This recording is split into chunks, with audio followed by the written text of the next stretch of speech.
rebate sehingga yang saya boleh bagi tahu adalah 4.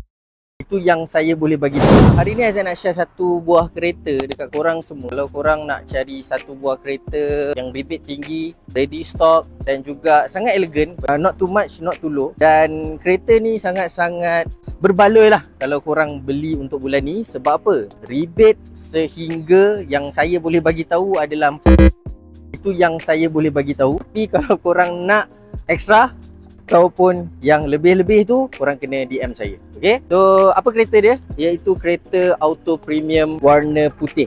Okay, by the way, auto premium warna putih ni, yang ini adalah kereta auto variant middle spec. Yang ini untuk bahagian depan dia, sport rim dia.